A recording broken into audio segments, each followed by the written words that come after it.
Before the adaptation of The Last of Us, characters like Joel and Bill were different for their time, while keeping to the classic male action hero.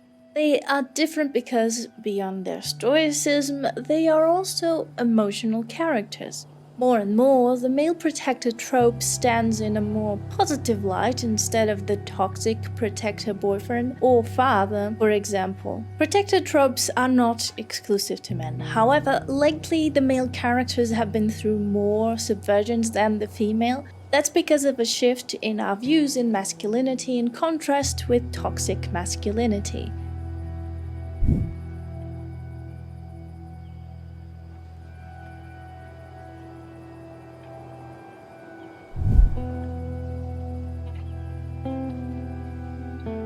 Traditionally speaking, both Joel and Bill have traits of classic masculinity, sometimes deemed toxic. At first impression, these characters are masculine because they know how to defend themselves and those they care about. They're also too violent most times. As for violence, they unleash it without control of their emotion, which is a toxic trait, be it in men or women, though more often associated with men. In Joel's and Bill's case, the trauma of the times they live in is an added factor for sure. It's an unforgiving world, and they must fight it with all they have, otherwise it might cost their lives. For example, they depict Joel having trouble sleeping. When they meet, they are also wary of each other since they're strangers, and strangers aren't kind in this world. At first, they are also stoic characters, keeping to themselves and avoiding feels. Bill isolates himself from everyone by hiding and putting up traps around his house. He's a survivalist, which is more fleshed out in the adaptation. Survivalists are people who try to ensure their survival or that of their social or national group. He avoids being caught by the army by hiding in his basement, where he has tons of guns and surveillance around the whole house. He works hard and meets expectations of what men are usually expected to do. On the other hand, Joel still suffers from losing his daughter, and Tess has a straightforward line in which she says Joel didn't love her, although he cared for her. He tries to get by doing every job he can and even doing illegal things in Fedra's book. Essentially, the mistrust in others, the lone wolf vibe, and the violent attitude are toxic masculinity traits, part of the 80s action hero pack. Besides these traits, their looks are also a factor to have in mind. Both rugged looking, their hair unkempt with beards, even their voices are deeper compared to a lot of other male characters in the show. The world they live in is also a factor in their appearance. We discover they have water to shower, and Joel works to get goods as well as Tess. Bill lives off of what he can find, but also finds certain luxuries, like the strawberries which Tess sent them. We also must factor in that they look just like what they looked before the world went to shit. Therefore, the way they look is a more controlled factor than it seems at first glance. Although a superficial factor, it's an important one, since how we look is part of who we are and who we want to be. To contrast the violent and lone wolf archetype, both Bill and Joel have traits that go against the cliché. They have a nurturing nature too, as well as a nostalgic feeling for the world before the infected happened, which honestly any one of us would have. Keeping in mind the traditional roles for men and women, their nurturing nature is less masculine given the cliché traditional roles, thus breaking the traditional roles of gender. Yes, they can be too violent, but they are caring too if given the chance. Bill also shows an interest in music, which is not part of a basic survivalist set of rules. Joel also has a connection to 80s music, and it's how he, Tess, Bill, and Frank communicate. There's a poetic beauty connecting them, a thread from the world before that can't keep them apart. Because of the 80s action hero archetype, what they both forget is that they are human, and both need human closeness. They are surviving just for the sake of survival, making Bill's story particularly emotional. We understand him at a basic level when he's alone. He's a very masculine man needing no one to survive and fend off infected or other people. Bill lives in a mirage in the middle of the desert. Except we understand that he's missing something or someone. When Frank falls into one of his traps, best meet cute ever, and Bill is forgiving, we understand he needs human interaction. It's not until the end of the day at the table that we realize Bill needs someone to take care of, someone to love. He must cook to survive, yet he cooks for the pleasure of cooking too, making amazing looking meals and pairing them with the best wine. Bill could give Frank any food, well prepared or not, and it would have been amazing for Frank, who was starving. Yet he shows off his skills as a cook. After the meal, the piano scene is also a great example of how Bill overcomes traditional roles of masculinity and femininity both. He knows how to play the piano and sing, yet lets Frank do whatever he wants to the piano, while also assuming a dominant position by showing him how it's done. However, playing the piano as well as Bill did is also a show of femininity according to traditional values. It's not something I actually believe in.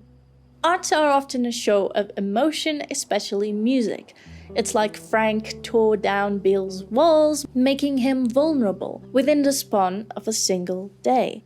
Beyond breaking traditional roles of masculinity, Bill is also breaking the cliché image of a feminine gay man.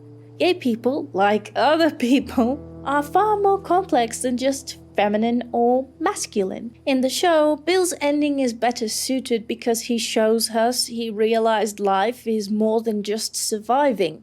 If there's nothing to love in this life, might as well die beside the person you love. Although Bill and Frank still bickered over surviving versus living, it's never something that sets them apart. In the game, being a survivalist alienated Frank from Bill. He moves across town, yet he offs himself because he got infected. Frank leaves a letter to Bill saying, "I grew tired of this shitty town and your set in your ways attitude. I wanted more from life than this, and you could never get that." It's a better ending because they die together of old age almost, and it's a choice they make, not one that was forced upon them. It doesn't break free from the cliché queer people die in the end, yet it sends a positive message of masculinity, opposing how Bill saw his life as a survivalist. With Frank dead, there is no reason for his protector to live on just to survive, for it is not a life worth living. This is a consistent theme throughout both the show and the game. It's also present in Sam's and Henry's plotline. They are two boys who are doing their best to run and survive. Henry is the healthiest masculine protector character because he's not too violent and stoic like Bill and Joel. He admits his weaknesses by asking for help from Joel to get across town. However, it is here we realize the personality of the male protector doesn't matter. Tragedy will happen. No one could have protected Sam from getting bitten. The infected were so overwhelming that even Joel, in the tower, couldn't protect Sam, and he had the most advantageous position to protect him. Again, the protector chooses to off himself when the one they protect dies. Their purpose is gone. Their quest failed. At the end of his storyline, his mental state is not as healthy as the others, who take their lives or endure for more specific reasons. Henry was young and had much to live for, yet Sam's death was too overwhelming to bear. This storyline is unaltered, which I appreciate. They only enhanced it by giving the resistance group stronger motives to chase them. With Bill and Frank, Sam and Henry, the show is delineating the tragedy of the protector trope, constantly raising the question of if the same will happen to Joel and Ellie. For both Bill and Henry, their weaknesses were Frank and Sam respectively, while for Bill and Frank, Sam and Henry We got to see their bond unfurl as quickly as one episode. For Joel and Ellie, we get to see who they are separately and the relationships they had before meeting each other, so we can better understand them. Their past is where we acknowledge how important they can be for one another, how they're each other's weaknesses from the moment they realize their connection. Joel's past revolves around the loss of his daughter as a single parent. From both the game and the show, we realize how much of a great parent he must have been. He works late to get extra money in a household of a single parent. He does his best not to be an absent father, which is shown by Sarah's care for her dad. Tommy does also seem to have a very active role in the family life. This shows how Joel has always valued family even before Sarah was born. The death of his child is an unjust event, a mindless accident, a tragedy of fate.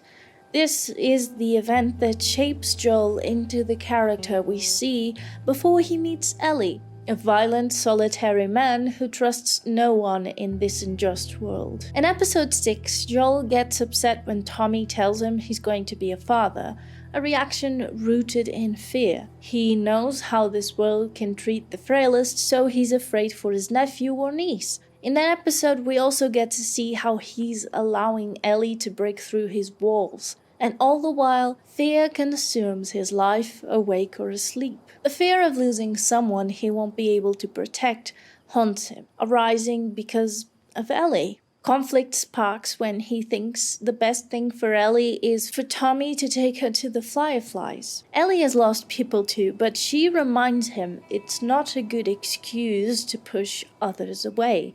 When he's injured, Joel's fears materialize, unable to protect Ellie. After much persistence from her, he teaches her how to use the rifle and gun, although that alone isn't enough to keep her alive. This much even Ellie is aware of. The protector then becomes the protected, which balances out their relationship. Ellie takes care of their needs while Joel heals. This makes Ellie different from Frank and Sam as the protected character. Their dynamic is a subversion of the dynamic of the other protectors and protected characters. Ellie is very much capable of handling herself while dealing with trouble for having gone through a lot herself and for all she learned from Joel. Despite this, Joel doesn't stop being a protector. Instead, Ellie becomes his protector as well. They enter a symbiotic relationship of protector-protected, similar to a father and daughter bond. Given their relationship's evolution, it only improves who Joel is overall, and the same goes for Ellie. Despite the selfish side of their bond, in which Joel refuses to kill Ellie to give a cure to the world, Ellie is a positive influence in his life. The first time we see him smile in the show is with Ellie. He's no longer lonely and values life a lot more, letting himself be relaxed more often than before. The protected trope became one of my favorites in recent times because of the subversion creatives have made. The characters usually have a very lonesome, violent side, but because they have been lonely and suffered so much is why they value so much the person they're protecting. At the same time, they seem like very tough, unbeatable characters. The person they're protecting is their Achilles tendon. Beyond The Last of Us, there's also Vander from Arcane, who's this badass male character, but because he's seen so much suffering in his fights, he wants his adoptive sons and daughters to have a better world by seeking peace with his foes. In this, others see him as weak, therefore bringing about his downfall when they betray him. The Last of Us is not shy in their foreshadowing of the downfall of the Protector, but the key element they emphasize in this first season is how Joel will change for the right person, someone who can help him process Sarah's loss. The beauty of the Protector characters is that they are broken people who, despite suffering, still hang on to their humanity. I hope you enjoyed, and I'll see you next time. Bye.